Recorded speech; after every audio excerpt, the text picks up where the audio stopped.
Welcome to This Week in Wrestling History. All right, everyone, welcome back to This Week in Wrestling History. As always, we're your hosts, Jacob, Ryan, and this week we have...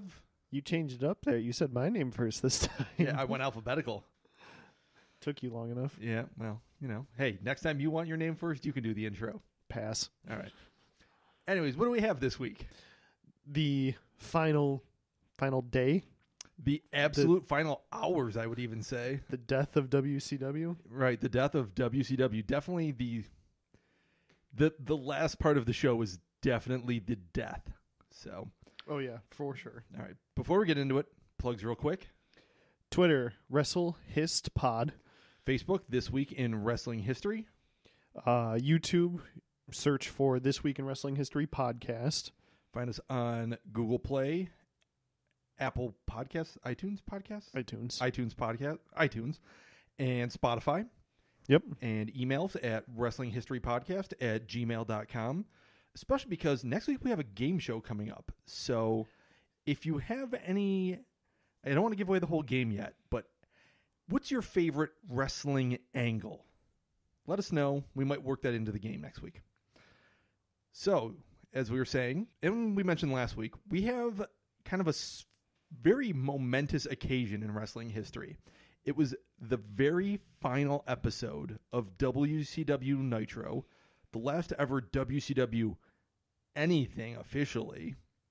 That didn't have ties to WWF. Right. Well, can't even say that. It wasn't under the WWF banner. The very last broadcast of WCW while WCW was its own entity, more or less.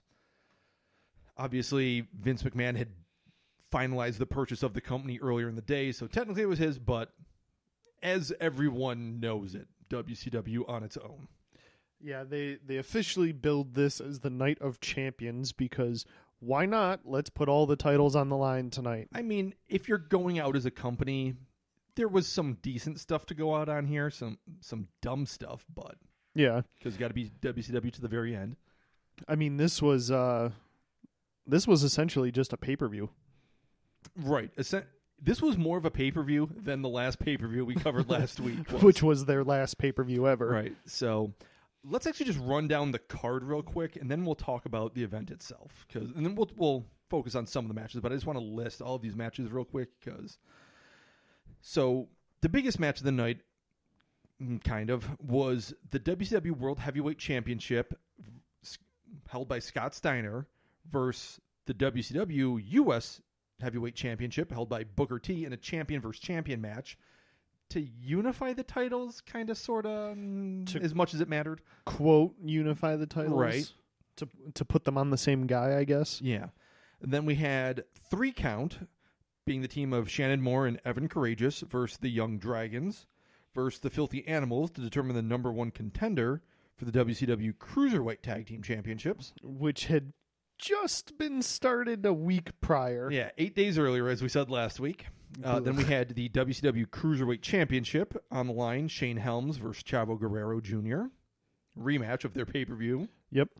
We had the WCW Tag Team Championships, Sean O'Hare and Chuck Palumbo versus Team Canada, Mike Awesome and Lance Storm. We had Sean Stasiak versus Bam Bam Bigelow in a match where if Bam Bam wins, he gets to tattoo Sean Stasiak. Ooh. We had the Cruiserweight Tag Team Championship match of the Filthy Animals versus Kid Romeo and Elix Skipper. Spoiler from the match earlier in the night. Yeah, I suppose so. And then we had a special kind of WCW commemorative match in Sting versus Nature Boy Ric Flair. Yeah, and that one was kind of a big deal because Sting hadn't been around in WCW. Like, they were doing another, like, long absence payoff angle with him. A lot of their bigger, kind of older names had been gone for a while, and Sting was the most recent one to disappear for a bit. And then they're like, well, guess we better bring him back for this. Yeah, Sting was gone, Nash was gone, Hogan was gone, Scott Hall was gone. Who else out of that? That was the majority of them. A lot of folks were gone. DDP was nowhere to be found, but he was on the last pay-per-view. pay-per-view. Yeah, he was on the pay-per-view, and he had kind of come back from a little bit because he was more or less in exile. Yeah, most of their big-name older stars were gone, and they were really trying to focus on the quote-unquote new breed, new blood, whatever they had been called. And so the show opens up with Vince McMahon, which was the weirdest damn thing. So I could not imagine being like, you know what, I'm going to watch me some WCW today, turning it on, and then there's Vince staring back at me with a Raw's War sign behind him. So, again, I was watching wrestling back at this time. I remember I was reading like internet dirt sheets, such as they were back then. It was not at all like now you can go on Reddit and pretty much find out what's going on, not just with the companies, but with the personal lives of every wrestler between Reddit, Twitter, Instagram. You'll be able to find out what's supposed to happen 3 pay-per-views down the line from now. Right. At the time, kind of breaking news of the day was about the best you really got. And right. So I remember I was working in retail, and it's not like I could even check my phone for news because smartphones weren't a thing back then. You had to actually go on the computer to read stuff. Yeah, you had to sit down.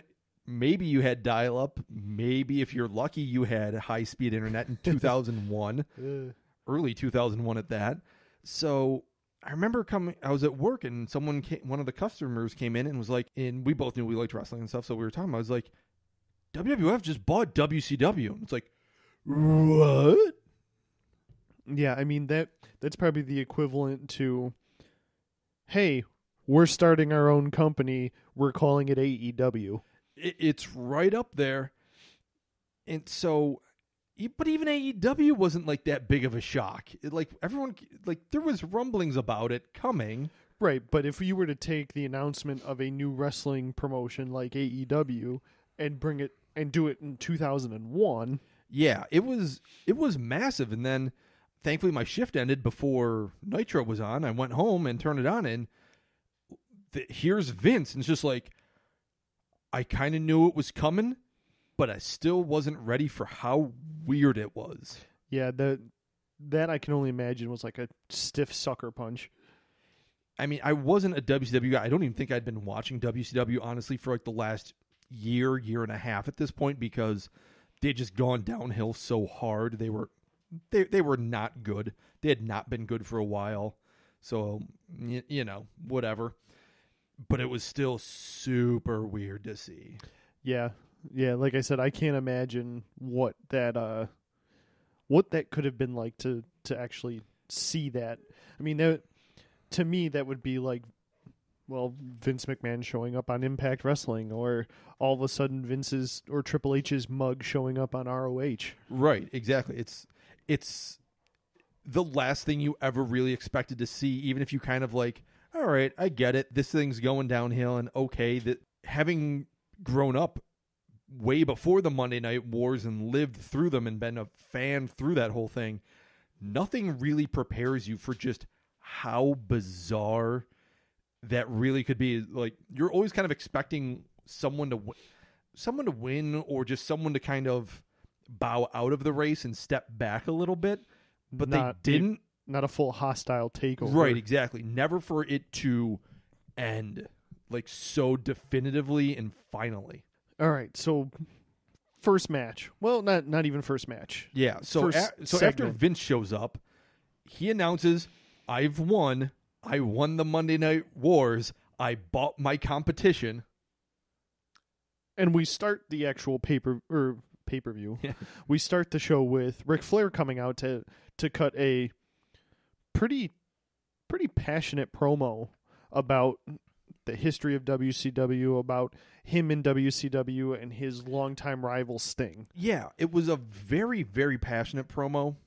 I don't know if it made a lot of sense at times, but I mean, you find out that you may or may not have a job at some point, and then sit down and try to talk about it. Oh, I'm sure they basically let Rick go out there and, hey, go be Rick. Yeah, hey, go say whatever you want to say. And I don't at all hold it against them, but I'm just saying, 18 years after the fact, it didn't necessarily make any sense at times. True.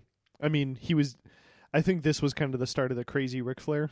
Right, yeah. Because this was definitely different than the kind of evil CEO that he had been playing for the previous couple of months. Yeah, this is just the crazy rich white guy who's elbow dropping his jacket. Yeah, this was just, hey, you've basically just had your heart torn out. Go out there. Go talk about it. Yeah, why don't you go out there and let everyone know how you feel about this? So that brings us to Rick coming out and essentially saying, we're going to close this sucker down the way that it should. I want to face Sting in the main event.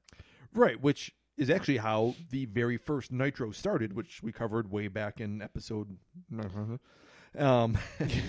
the main event was Sting versus Rick for, I think the U.S. title was on the line then, because I think Sting had the title.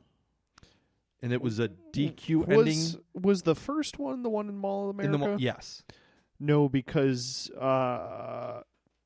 it was on the line, but it was Sting still kept the title. Right. Sting kept the title against Flair because Arn Anderson wasn't Flair's friend anymore at the time, but ended up coming in and saving Flair, and then the returning Lex Luger. Yeah, had something to do with that whole thing. Yeah. So we get a preview of the main event, which is Sting versus Ric Flair, which, I mean, rightfully so should have been the final.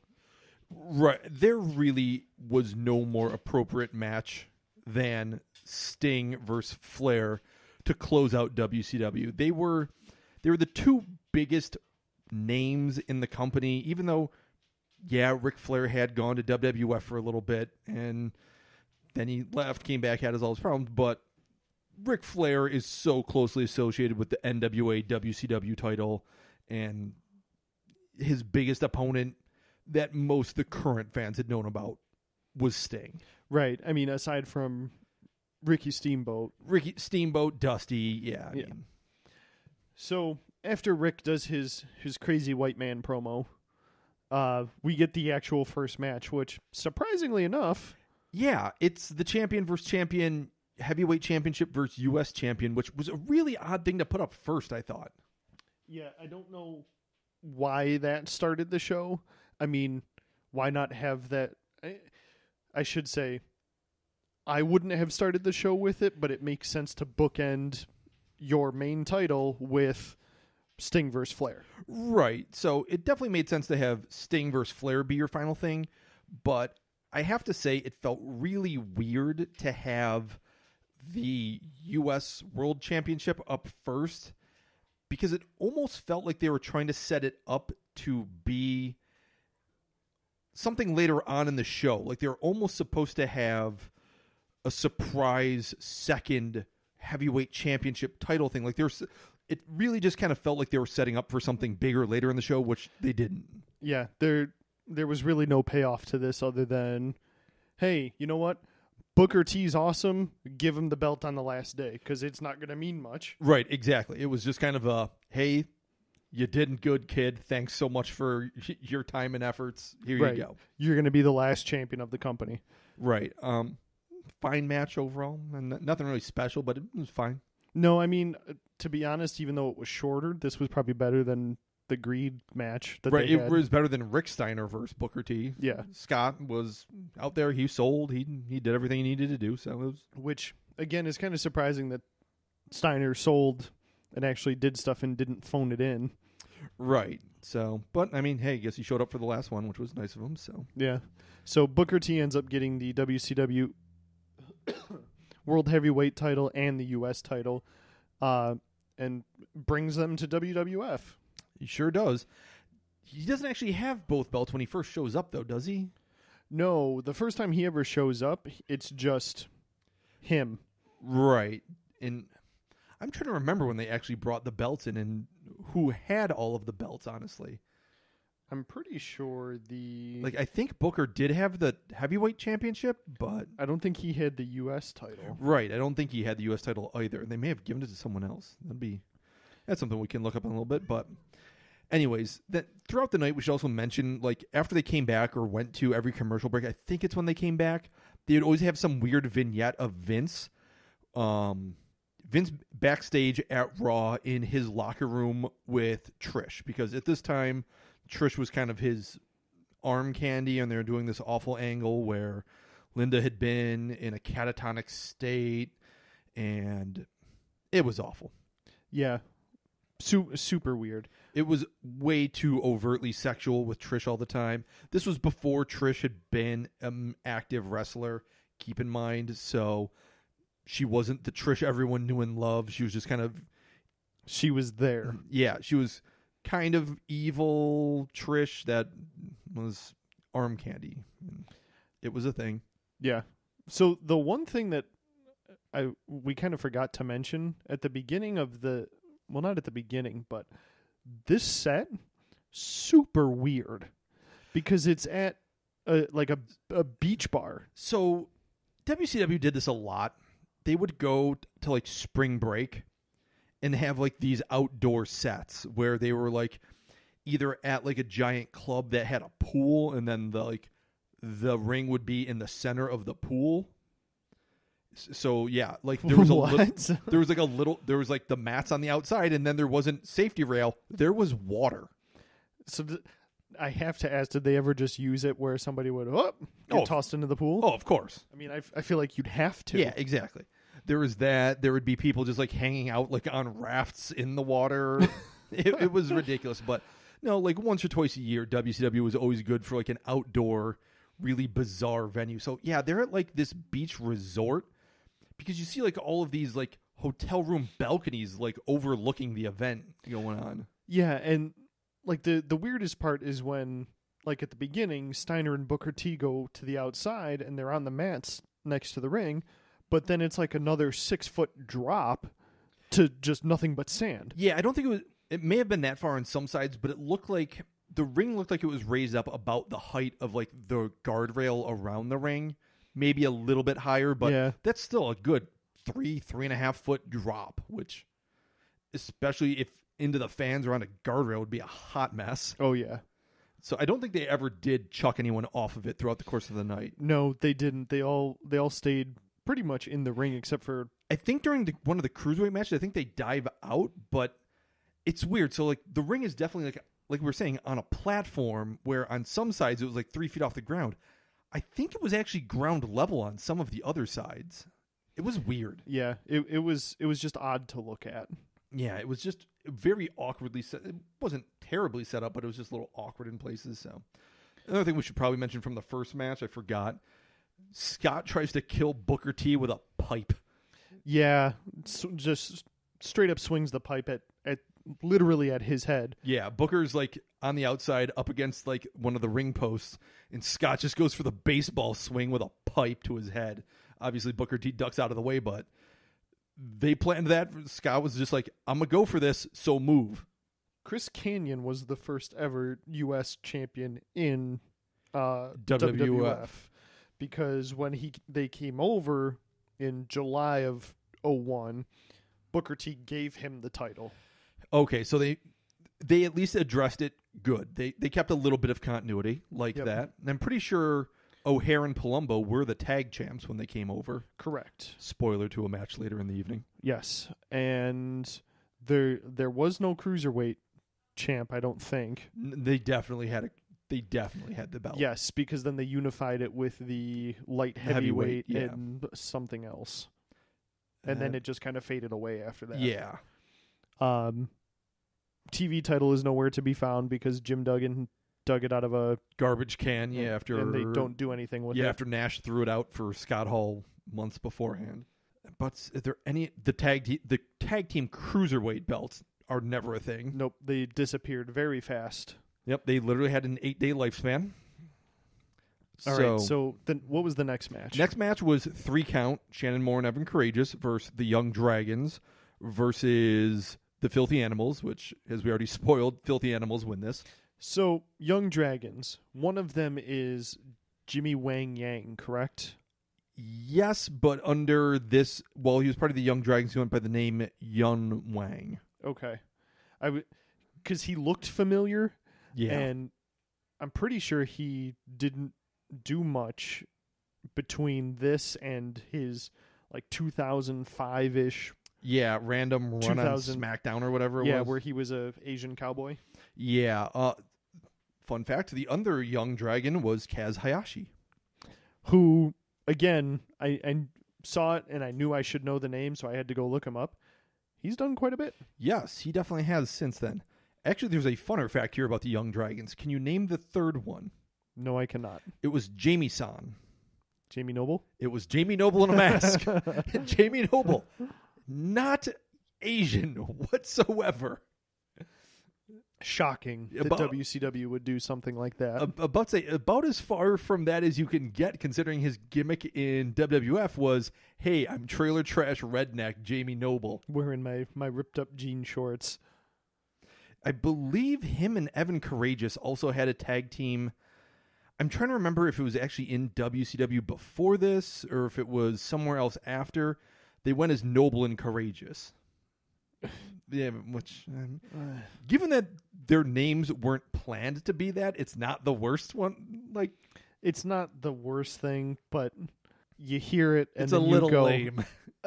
Yeah, it's not great, but this match was really bizarre. So it was super fast paced, crazy big moves. It was a cruiserweight spot fest, basically, as a little kind of go-home tribute to the cruisers. I also feel like this could have been a, holy shit, show Vince what we can do so maybe we can keep our jobs. Very well could have been, which that was going to be a hard sell at that day and age, but yeah, hats off to you, gents. Especially because of Vince wanting nothing to do with anybody who was under 200 pounds. Yeah, and this led to a major problem for WWF, which is still a problem to this day of too much talent.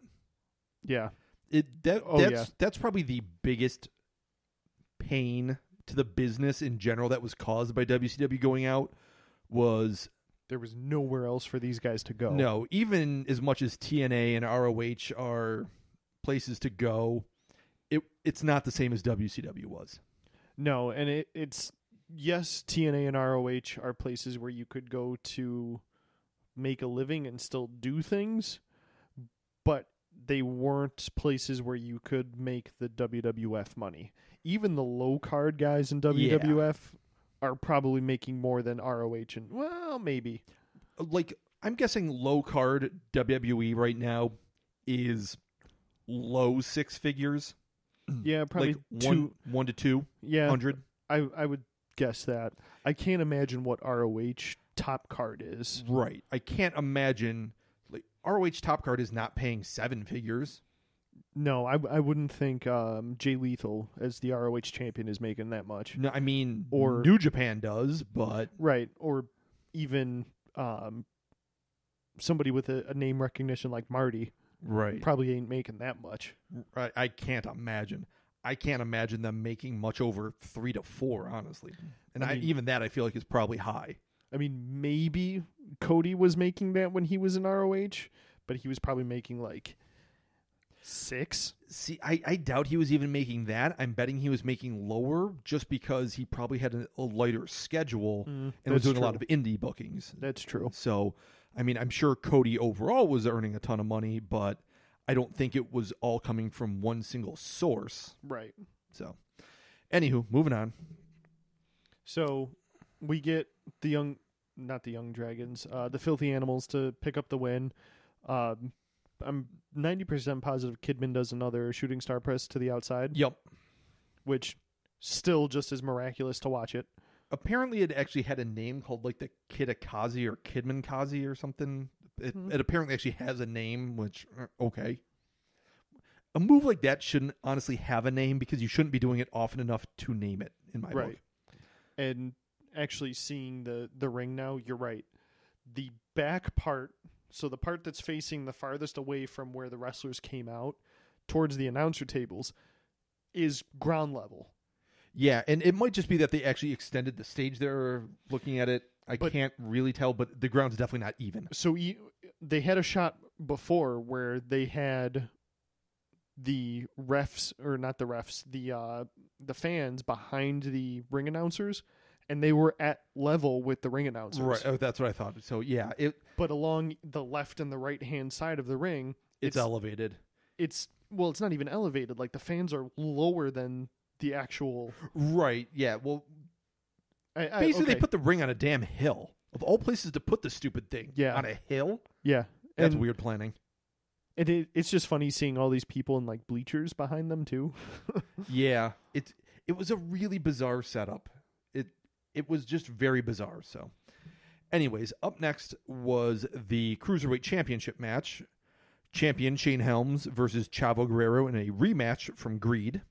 Which, again, really good match because look at the two guys in the ring. Yep, and these two guys definitely got jobs in WWE afterwards. Oh, yeah. I mean, Chavo was around for a long time. He went through Shit. a lot of things over in WWF.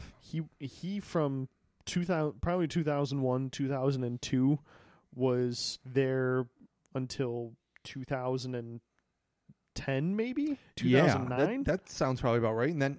And he ended up over in Lucha Underground eventually, and was a producer and like main trainer for them. Yeah. So then you have on what's the Netflix show that I'm currently blanking at? Glow. Oh yeah, he's like their coordinator guy. Yeah, and he actually he had an on-screen role on it. And then you have Hurricane, Sugar Shane Helms. Yep. Who still to this day is the longest reigning cruiserweight champion in WWF history. Yeah, Shane Helms definitely got some good TV time over in WWF. So especially when he was the Hurricane. Yeah. I mean, if The Rock is okay with putting you over, come on. Right. So either is after this match or after the next match that I think we hit about the 1 hour mark, which is notable because that's when Raw came on the air. Yeah, it was actually after this match because I went back and rewatched both of them and I timed them to sync them up. Yeah. So it was about 5 minutes or so after the Shane Helms and Chavo match. Okay.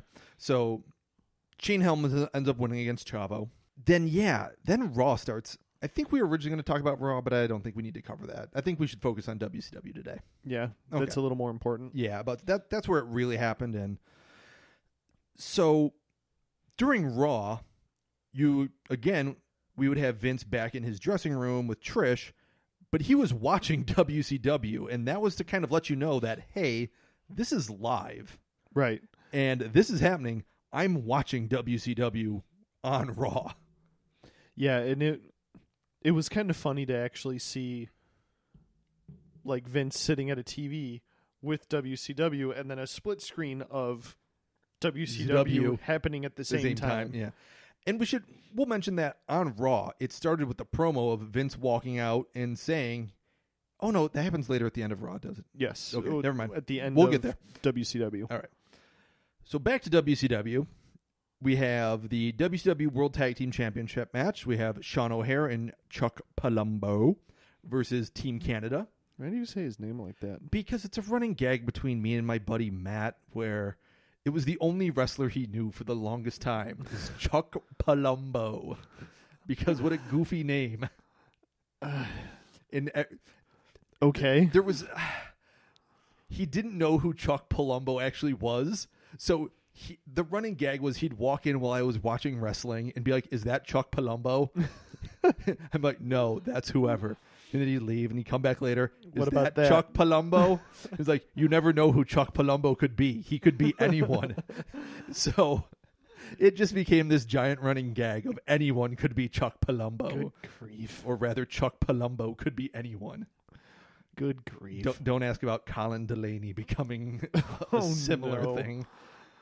Oh, anyways, so that is why I say Chuck Palumbo in a weird tone of voice or a weird enunciation, at least.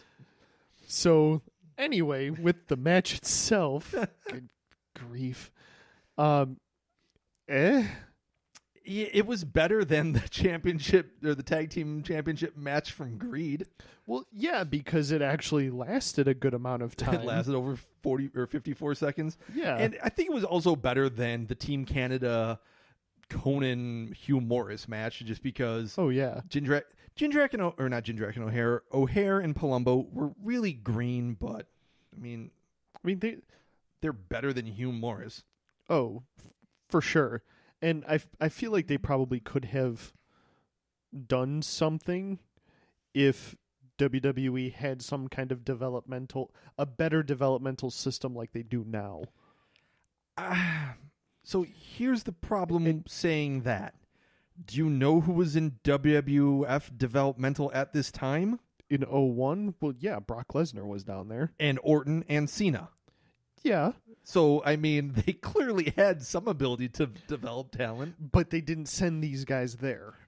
That's true. They bring them right over to the main card instead of... You've been on WCW for X amount of time. You must be pretty decent. Let's see what you got. Oh, wait, you kind of suck? Right, which is, I mean, kind of had WCW written all over it because they were notorious for... They had the WCW power plant, which was...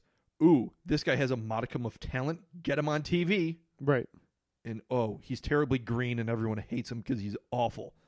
Get him off our TVs.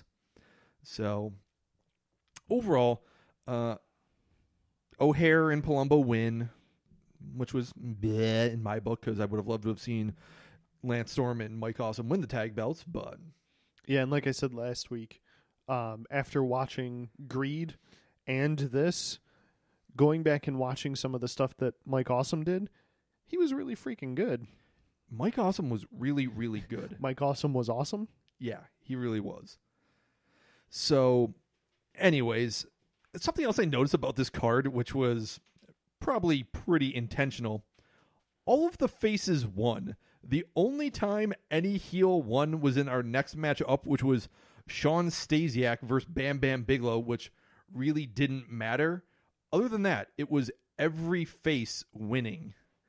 It was just really, really, I don't know, it was kind of almost like fantasy booking, I guess I would say, because it was, hey, let's send all of the fans home happy because we're closing down the damn company in a minute. So all the good guys are winning.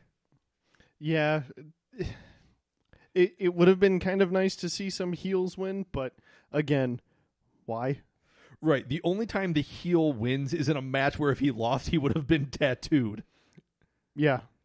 Guess that makes sense why he didn't lose.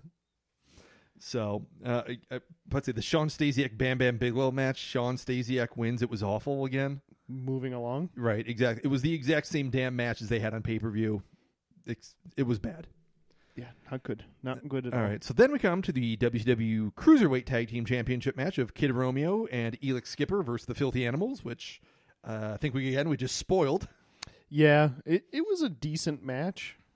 I mean, considering it was, 6 minutes long? Yeah, not very long, and again, Rey Mysterio and Kidman would go on to have decent WWF careers.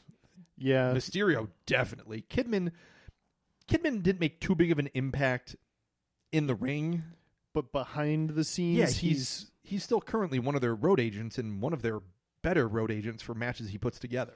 Yeah, I mean, he's also the one who, as far as I know, taught what the hell's his name? Tyson Kidd.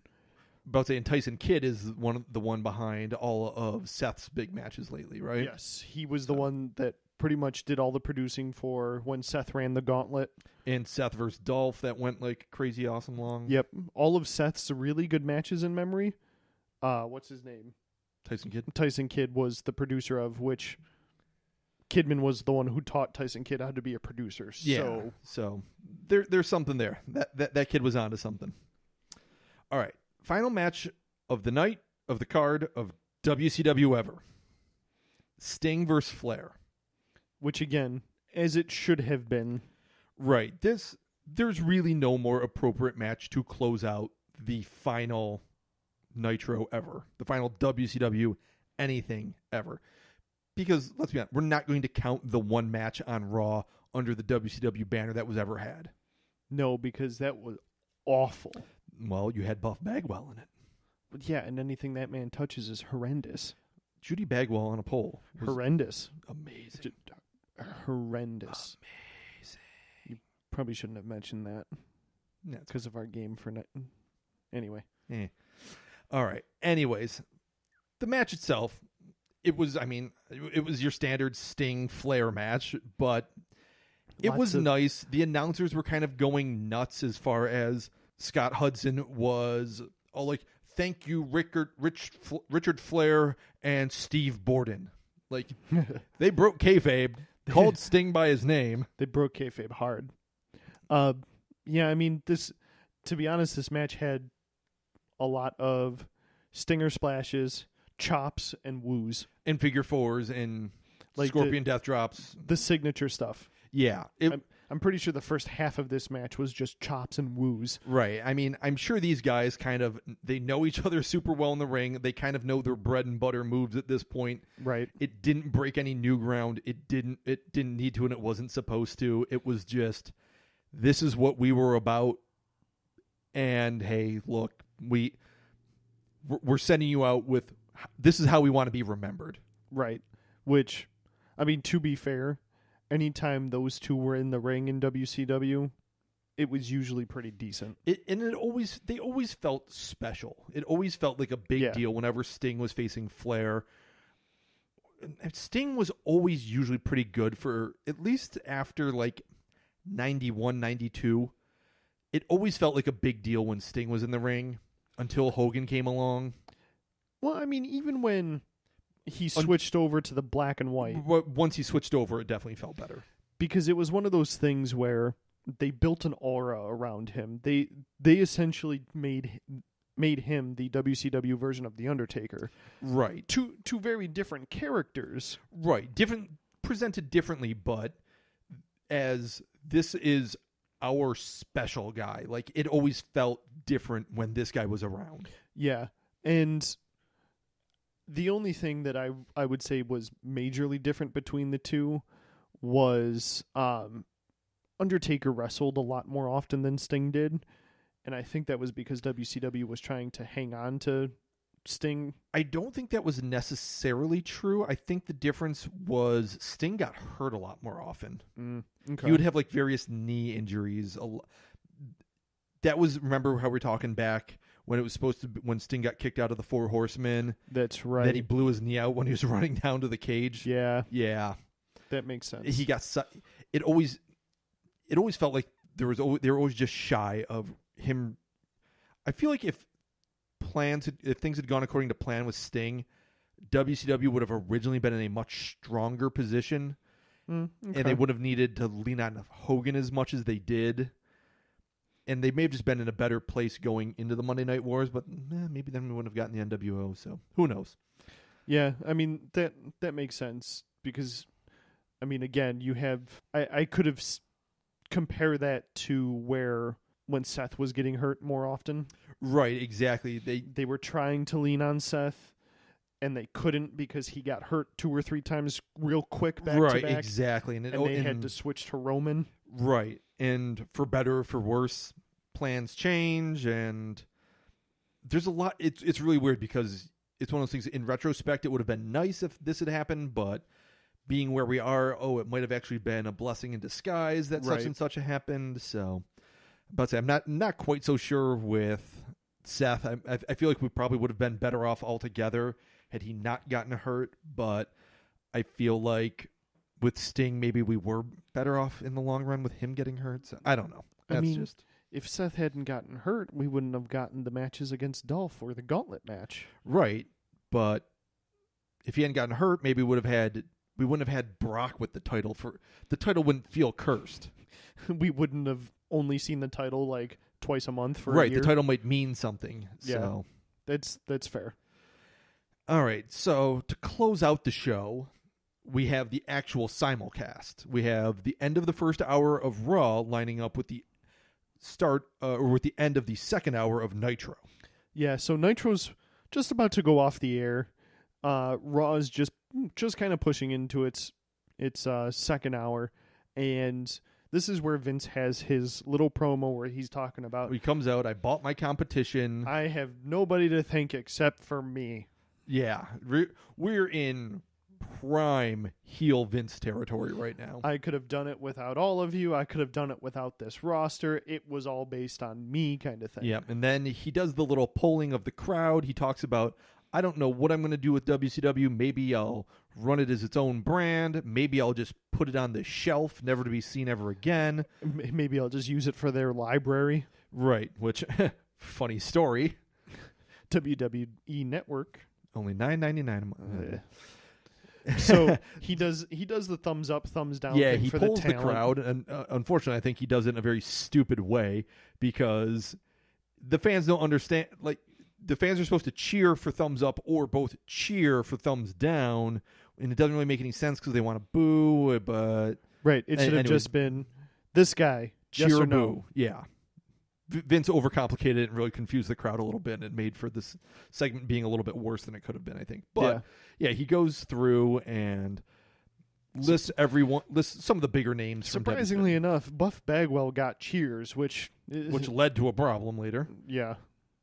So for those that don't know, we alluded to the fact that midsummer 2001, there was actually a proper WCW match on Raw with WCW announcers, WCW music, and the original theory might have been that they were thinking about making WCW its own brand, kind of like how NWO and WCW were splitting Monday Nitro originally. Yeah. They were thinking about actually having WCW being its own brand, occurring on Monday nights, and having like half a WWF show, half a WCW show. So this was kind of like their test, as my voice cracks. And it was Booker T versus Buff Bagwell. And the reason Buff Bagwell ended up being in there is because while Vince was doing this promo, the fans really cheered at the mention of Buff's name. So he's like, I guess maybe there's something there. And that was because he overcomplicated it, and I can only imagine they didn't want Buff Bagwell around. Right. And they have the match. It's Booker T versus Buff, and it's a pile of garbage. Buff is shit awful, and they never have a WCW match ever again. Because Buff hadn't wrestled in, like, what? Months. Yeah, and he blew up in the first 3 minutes of the match. Yeah. It was atrocious. Buff faded into obscurity, as he should have long ago. So anyways, during this promo, we go through all the wrestlers, and Vince is talking about how he's going to make Ted Turner come to WrestleMania, which was in 6 days. Yeah. He was going to make Ted Turner show up at WrestleMania, walk down the aisle, and sign WCW over to Vince himself. Now, what a legit crazy time. You have the last ever WCW pay-per-view, the last ever WCW Nitro, where WWE buys Nitro, and then the biggest show of wrestling. Yeah, you had WrestleMania coming up the next week. It was a really...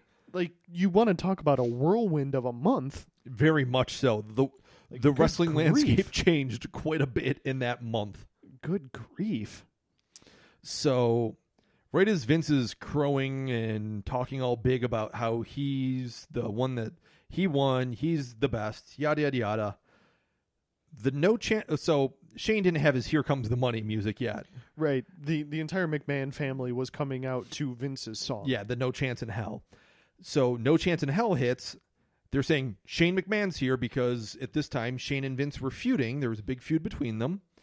Vince is looking around for Shane to come out. Waiting for him to come out at Raw. Right. Vince which is looking was all around. In Cleveland, I believe? Yes, was in Cleveland. Nitro, by the way, coming from Palm Springs, Florida. Or Palm Beach, Florida. Yep. I don't know where Palm Springs is. Is it in California or something? Something like that. Geography. All right. Uh-huh. Anyways. So, but then the Titantron kicks back over to Nitro, and we see Shane walking out on Nitro. Which... I mean, again, not as jarring as seeing Vince at the start of Nitro, but still a little like... Still very weird to see the Nitro graphic pop up, Shane McMahon. It was like... Right. It was... Right. We all know that it happened now, but back in the day, it was weird. It was just such a surreal. That's the only word I can really put to it. It was a surreal night. And now let me ask you this, because you were watching at this time. You were... a little more in tune with this than probably some people. Yeah. Would you have guessed that what was about to happen was going to be a storyline or a real thing? I would have guessed it was storyline, I believe, because I think I knew enough about the business back then. I would have been 20 at this point in time. Okay. So, and I was reading on the internet enough. I was a smart fan. Okay. See, I think I would have known that Shane really didn't buy it. I'm hard pressed to think that it was that obvious. I mean, if I was watching it this time, I would have thought that it was a legit thing. Maybe I did. I mean, I'm 38 now. It's tough for me to remember what happened when I was 20, honestly. So in what, March of 01, I would have been 10. Shut the fuck up. So yeah, you have Shane come out and he talks about how there's going to be the name McMahon on the contract to buy WCW. Yeah, he talks about how it's very, what's the word that he uses? I don't remember. It wasn't a great Shane promo, but it's essentially, Vince, you're dumb for expecting Ted Turner to come bring this contract to you because there's a different McMahon name at the byline. Yeah, exactly. Basically, Vince, your ego got the best of you again, and I was able to swoop in, and I bought WCW. It's one of those things where, as it's coming out of Shane's mouth, you're like, okay, what the hell are they going to do with this? Right. It was definitely interesting because you're like, oh, well, this could be a thing. So it did make me at least think, I'm like, so what are we doing with the company now? Because right. Up until this point when Vince was kind of going on his rant, it was like, okay, they're over, they're done with. Some of the guys might get folded into the company. The show will go on type thing. Yeah, and with Shane talking about how he quote-unquote bought the company, it made more sense for it to be a second brand of its own. Right, exactly. They definitely left the door open for it being a brand. I mean, obviously we all know it went the Invasion route, but... Which, the Invasion route to me kind of makes more sense because Shane and Vince are feuding at this point. Right. So it was actually it was Vince versus Shane and Stephanie who had teamed up to be the Alliance because apparently Stephanie had bought ECW, I guess. Right. Because as soon as Shane buys WCW, the only logical explanation is that Stephanie buys ECW. Right. That makes sense. So this is after they have the big four-corner McMahon feud at Mania, correct? Right. That was in 2000. Okay. So in 2001, it was Austin with Shane in his corner versus The Rock with Vince in his corner, I believe. No. Other way around. No. Definitely it was Vince with The Rock, Shane with Austin. So then what, Rock and Hogan happens in 02? I don't even know if it was 02 or 03 maybe. Huh. It was okay. It was quite a bit down the road. So what happens in 01 in WrestleMania, I guess we'll spoil this since we still got a little bit of time until WrestleMania season. What ends up happening at WrestleMania 17, I believe this was, X7, is Vince turns on The Rock and Stone Cold turns heel and joins Vince McMahon. Because then we have Shane trying to fight against Vince in the Alliance, and then Vince begging Austin to become the old Stone Cold again. Because remember, this was when Vince when Austin gets the guitar, starts singing like "Kumbaya," and is Vince's little patsy. And looking back in history, was probably one of the worst decisions in the world, but they went with it.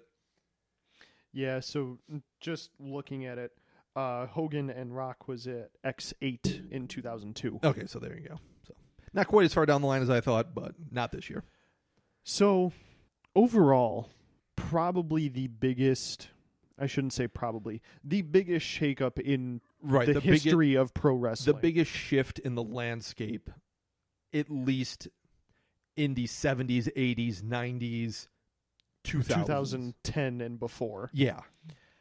The jury's still out on what AEW is going to do. Right. It remains to be seen. It has potential, but an announcement of a new company, while it's big and it's shiny and it's new, and honestly, for me, I hope AEW becomes a major thing, if for no other reason than to push competition, but remains to be seen. Right, because I mean that's one of those things where you can't have a monopoly on something because it's not good for you in the long run. Right. As much as you may love, if you're a huge WWE fan and you absolutely think AEW is dumb and it's all of this stuff that really shouldn't be in wrestling, you should still want AEW to be a viable alternative just to make WWE have to be better. And that's, at this time, what WCW was doing. Had been doing. Questionable if they're doing it now. But if you're a Chevy fan, if you love Chevy muscle cars, you should still want Ford to bring out the best damn Mustang they possibly can.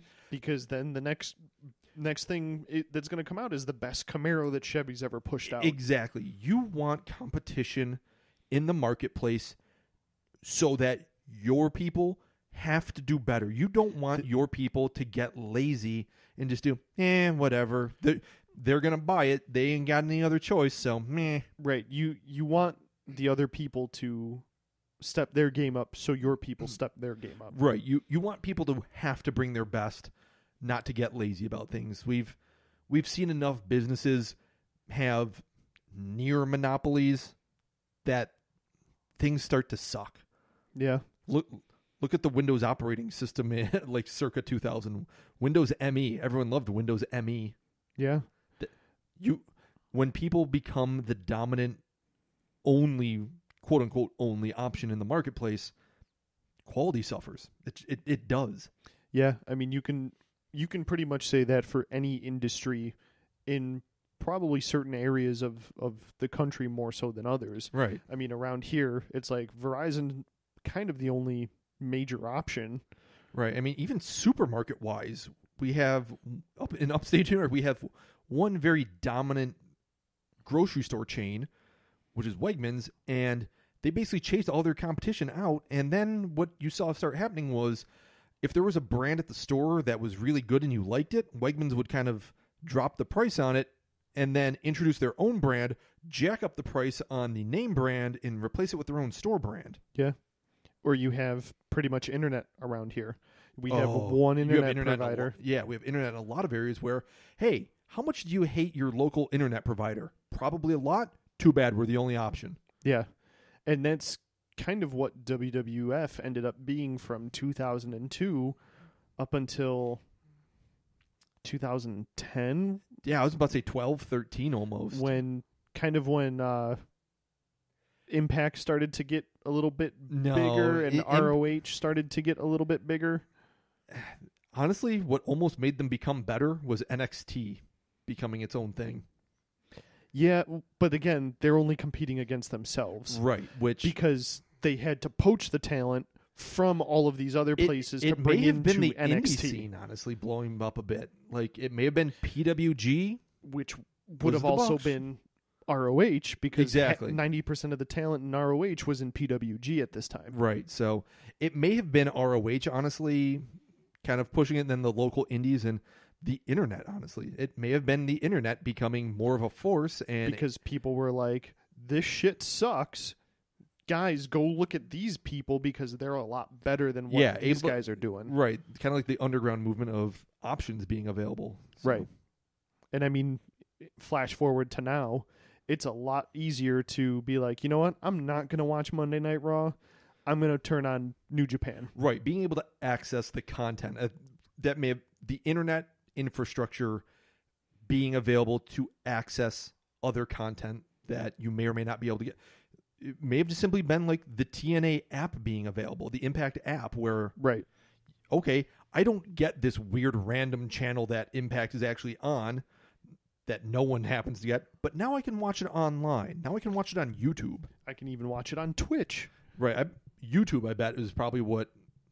Well, kind of think about it. If back in, let's say, 1997, I showed up and told you, I'm going to give you something that allows you to watch New Japan Pro Wrestling, and all you have to do is give me $10 a month. Right. Like, you'd be like, what? How? Do it. Take my money. Shut up and take my money. Exactly. Like, the fact that, I mean, even kind of at this time, you still had 97 to 2001, you had the wide range broadcast. Imagine going back to like 1980 and telling somebody, I'm going to give you something that you can see outside of the territory that you're in. Exactly. That's I bet it was, if we go back and check like the rise of WWE's quality and the pseudo competition, we'll say, as far as like the rise of the indies, I bet YouTube and social media has to be. Yeah. Because people can start putting their own matches over. They can start communicating with the fans more, and it's easier for us to get these crazy matches. You don't have to rely on tape trading anymore. Right. There's actually there's a place you can go that's easy to access, easy to browse through things, and find the content you're looking for. Yeah. I mean, I can't imagine what it was like to have to tape a pay-per-view to then trade it to somebody in a different territory to get said other wrestling promotions. Right. You'd have to like write someone a letter, ask what they have, saying what you have, and then trade those like email, or not even email, sorry. Go to the post office with a big padded envelope bag or whatever, or a box, mail that VCR tape. Yeah, like it's crazy. It's insane to think about. Whereas now I can literally watch something from New Japan, then immediately switch over to ROH, and then immediately switch back to WWE and switch back to Impact, all within 30 seconds. Yeah. All right. So that's the change in the wrestling landscape lately. And the death of WCW. Vaya con Dios, WCW. Pour one out for the homies. All right. Much like WCW, we're history.